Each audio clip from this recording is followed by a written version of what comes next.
Selamat datang di simulasi pemungutan suara.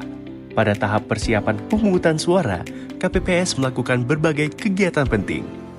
Tempat pemungutan suara disiapkan dengan baik. Daftar pemilihan tetap, daftar pemilih tambahan, serta daftar pasangan calon gubernur, wakil gubernur, bupati, wakil bupati, wali kota, dan wakil wali kota ditempel dengan jelas. KPPS juga menerima surat mandat saksi dan menyerahkan salinan daftar pemilih kepada saksi yang hadir serta pengawas TPS.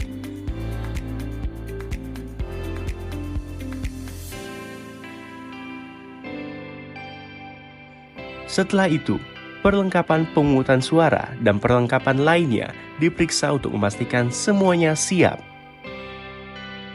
Pemungutan suara. KPPS mempersilahkan pengawas TPS dan saksi masuk ke lokasi TPS. Lalu Ketua KPPS membuka rapat pemungutan suara.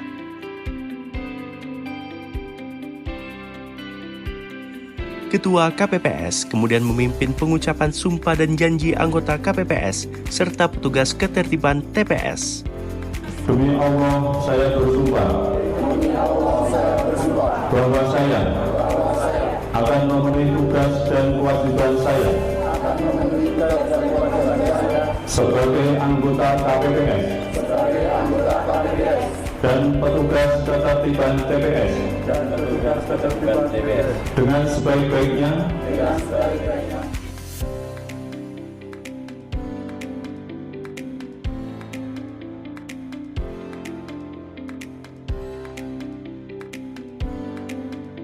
Dengan bantuan KPPS 2 dan KPPS 3, Ketua KPPS mengeluarkan isi kotak suara dan menunjukkan kepada pengawas TPS dan saksi yang hadir.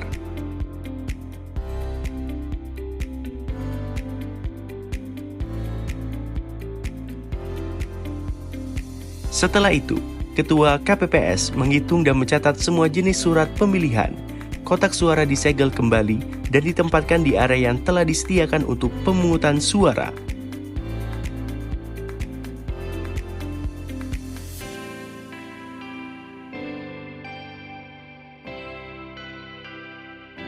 KPPS telah siap untuk menerima dan melayani pemilih yang akan menggunakan hak pilihnya.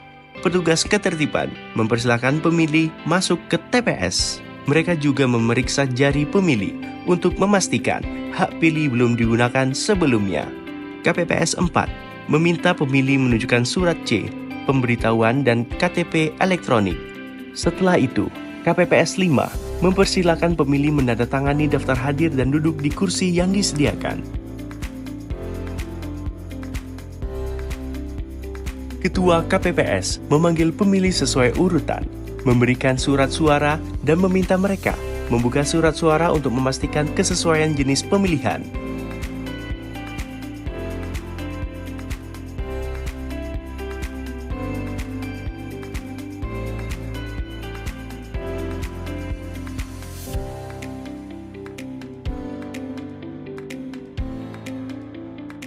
Pemilih mencelupkan ke tinta sebagai tanda telah menggunakan hak pilih dan keluar dari TPS.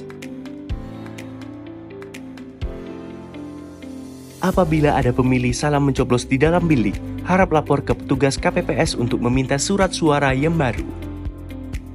Tugas wajib memastikan kebenaran laporan dan disaksikan oleh pengawas dan saksi sebelum memberikan surat suara yang baru. KPPS dapat mendahulukan pemilih dalam kondisi tertentu melewati pemilih yang telah antri, yaitu pemilih lanjut usia atau lansia, pemilih penyandang disabilitas, ibu hamil atau membawa balita. KPPS 5 menuliskan keterangan jenis disabilitas sesuai DPT di C daftar hadir.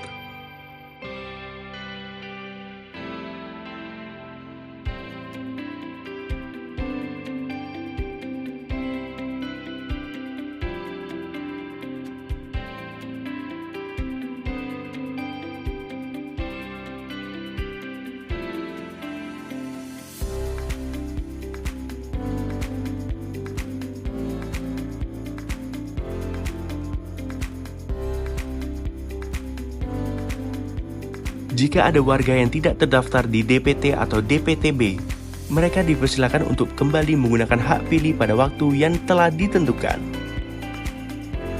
Di waktu lenggang, pengawas TPS, petugas ketertiban, dan KPPS secara bergantian untuk menggunakan hak pilihnya. Pada pukul 12, KPPS mengumumkan bahwa 1 jam lagi pemungutan suara akan berakhir, mempersilakan pemilih DPT dan DPTB yang belum hadir untuk segera datang sebelum pemungutan suara ditutup. KPPS juga mempersilakan pemilih DPK untuk menggunakan hak pilihnya. KPPS 5 mencatat nama lengkap, NIK, dan alamat pemilih DPK dalam daftar hadir. Ketua KPPS menutup rapat pemungutan suara tepat pada waktu yang telah ditentukan. Penghitungan suara. Sekarang, memastikan tahap penghitungan suara. Rapat penghitungan suara dimulai, disaksikan oleh saksi, pengawas, serta masyarakat dan pemantau di luar TPS. Ketua KPPS menghitung jumlah surat suara yang tidak digunakan, serta surat suara yang telah dikembalikan oleh pemilih karena rusak atau keliru mencoblos. Ketua KPPS membuka kotak suara dan mengeluarkan surat suara yang ada di dalam kotak. Ketua KPPS menghitung jumlah surat suara dengan suara yang jelas. Ketua KPPS membacakan hasil penelitian surat suara, menyatakan mana yang sah dan mana yang tidak sah. Anggota KPPS 2 mencatat hasil pembacaan Ketua KPPS ke dalam formulir C hasil, sementara anggota KPPS 3 membantu membuka halaman formulir tersebut. KPPS 5 mengumpulkan surat suara yang telah dilipat, mengelompokkan surat suara sah dan tidak, serta mengikatnya dalam jumlah tertentu. Apabila ada kekeliruan dalam perhitungan, KPPS mencoret dengan jelas di hadapan pengawas dan saksi, lalu diberi paraf oleh Ketua KPPS dan saksi. Terdapat KPPS yang keliru membaca hasil, sehingga jika ada saksi keberatan bisa diterima. Setelah rapat penghitungan suara selesai, berita acara dan sertifikat hasil yang diisi dapat ditandatangani oleh KPPS dan saksi. Ketua KPPS menetapkan hasil suara dan keputusan yang telah disetujui oleh semua pihak. Saksi dan pengawas TPS dipersilakan untuk mendokumentasikan C hasil. Petugas KPPS yang memegang sirekap wajib untuk mendokumentasikan C hasil ke aplikasi. Setelah semua perhitungan suara selesai, KPPS memasukkan sampul berisi surat suara ke kotak suara masing-masing, serta memasukkan formulir C hasil hanya ke dalam kotak suara pemilihan gubernur. KPPS membuat salinan C hasil serta mengandakannya untuk diberikan kepada PPS pengawas TPS dan sejumlah saksi yang hadir. KPPS dan saksi yang hadir menandatangani semua salinan C hasil. KPPS menyampaikan salinan C hasil kepada pengawas TPS dan saksi yang hadir. Perhitungan suara selesai, Ketua KPPS menutup rapat. Selanjutnya, KPPS akan mengantarkan kotak suara ke PPS.